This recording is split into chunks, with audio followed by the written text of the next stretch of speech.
Halo Bapak Ibu yang berbahagia, berjumpa kembali dengan saya Dr. Andri, spesialis kedokteran jiwa dari Rumah Sakit Omni Alam Sutra Tangerang. Pada kesempatan kali ini saya mau memberikan kembali penjelasan yang berkaitan dengan sistem saraf otak yang berhubungan dengan lambung, ya. Jadi pada kesempatan kali ini saya ingin menekankan apa namanya nervus vagus. Ya, nervus vagus ini adalah suatu saraf yang berkaitan dengan fungsi brain and gut axis. Ya, kalau kita lihat nanti di dalam gambar ini saya bisa memberitahukan kepada Bapak Ibu ada kondisi di otak kita yang sangat dominan mempunyai peran dalam bagaimana mengelola pikiran dan perasaan kita tersebut. Dan mengapa sistem ini kemudian menjadi dominan di dalam proses otak dan lambung. Nah, ini dia. Bapak Ibu bisa lihat di sini sebenarnya kalau kita perhatikan gejala-gejala yang berkaitan dengan gut atau sistem pencernaan dan brain atau otak ini itu berkaitan dengan nervus vagus. Ya, nervus vagus ini sebenarnya punya kaitan dengan berbagai macam kondisi di tubuh kita. Apa aja itu? Pertama adalah motilitas dari lambung. Kemudian sekresi digestif, termasuk enzim dan asam lambung. Kemudian microbial balance atau mikrobiom, ya. Ini bakteri-bakteri yang baik yang berguna untuk kita ya mencerna makanan dan membantu. Makanya seringkali diberikan probiotik ya, Bapak Ibu ya. Kemudian juga vagus ini berhubungan dengan mood ya, suasana perasaan. Kemudian juga berkaitan dengan tidur.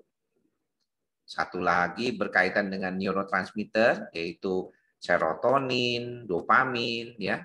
Kita tahu serotonin dan dopamin ini paling banyak dihasilkannya malah di lambung ya, bukan di otak ya. Menarik sekali fenomena ini karena tentunya akan sangat berhubungan dengan kondisi di dalam sistem saraf pusat kita secara keseluruhan. Tidak heran kalau orang yang mengalami gangguan mood, depresi, cemas, ya, psikosomatik juga mempunyai problem ya di lambungnya. Begitu juga masalah lambung bisa berkaitan dengan sistem di otak kita gitu. Ini juga sangat berkaitan dengan stres. Saya sudah berkali-kali menjelaskan bahwa kalau si orang ini mengalami stres yang berkelebihan, sistem di otaknya itu akan mempengaruhi pergerakan lambungnya, kemudian asam lambungnya, sekresi dari lambungnya, kemudian juga balancing dari mikrobiom di dalam lambungnya. Ini juga sangat berhubungan dengan imunitas. Ya, kita tahu nih kalau dikaitkan dengan penyakit autoimun bahkan dikatakan leaky gut. Lambung itu ada yang mengalami kebocoran dalam tanda kutip, ya. Kenapa? Karena ini akan mempengaruhi sendiri imun sistem. Kita tahu juga kalau kita stres, sistem di otak kita tuh akan membuat imunitas kita jadi menurun. Nah, ini jadi paling penting nih ya dikaitkan. Lalu banyak di antara kita bertanya, kalau saya ini sakit lambung, saya mengalami gejala-gejala gangguan lambung. Lalu dokter mengatakan bahwa saya harus mengurangi aktivitas ya sistem saraf pusat saya yang terlalu berlebihan.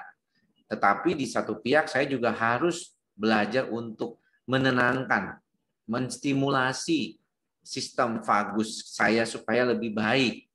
Apa yang saya bisa lakukan? Ya, yang pertama adalah bisa deep breathing. Ya, saya sudah berkali-kali itu mengatakan kepada Bapak Ibu harus belajar untuk melakukan deep breathing. Ya, jadi badannya itu belajar untuk bernafas ya dalam. Ya. Nah, proses ini bisa menenangkan tentunya ya buat Bapak Ibu ya. Ini juga perlu diperhatikan. Yang kedua, dengan tertawa. Ya, banyak senyum, banyak tertawa ya.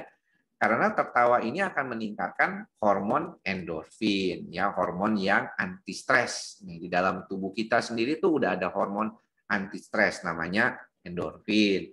Kemudian juga bisa dengan melakukan yoga, ya, meditasi, yoga, relaksasi. Ini juga salah satu cara untuk membuat kita lebih happy, lebih tenang, lebih senang, ya. Juga bernyanyi, ya, bernyanyi nih, bernyanyi, hal-hal yang membuat kita nyaman, karaokean, ya, atau dengan piano, kalau bisa main alat musik juga sangat bagus sekali.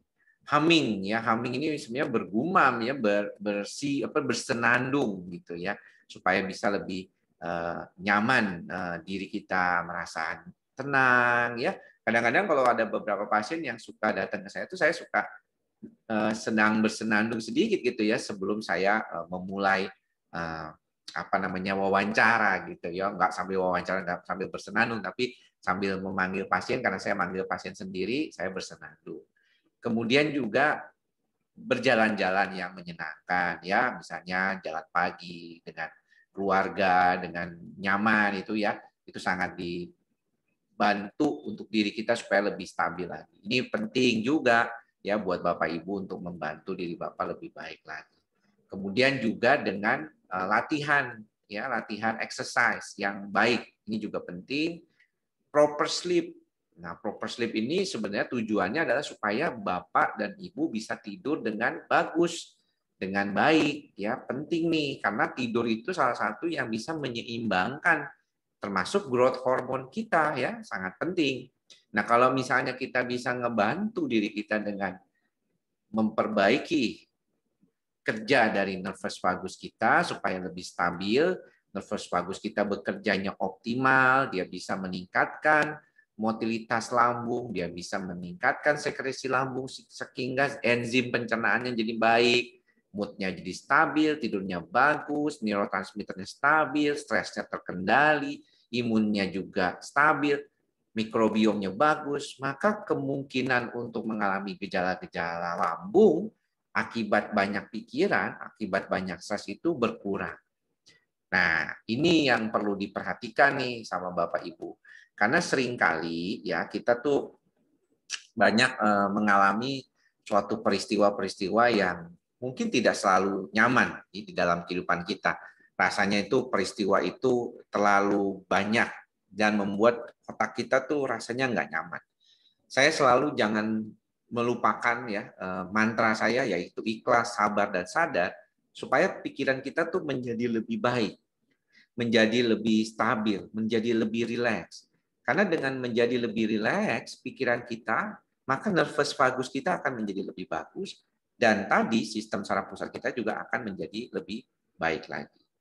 Ini hal-hal yang mungkin perlu diperhatikan oleh Bapak Ibu untuk mencegah jangan sampai gejala lambungnya terkait dengan stresnya, ya.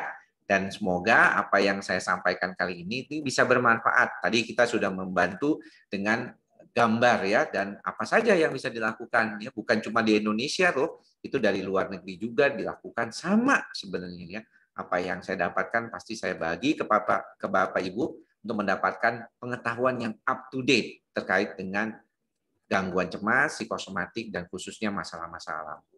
Ya, mudah-mudahan bisa berlatih Bapak Ibu. Sampai bertemu lagi di lain kesempatan. Salam sehat jiwa. Bye-bye.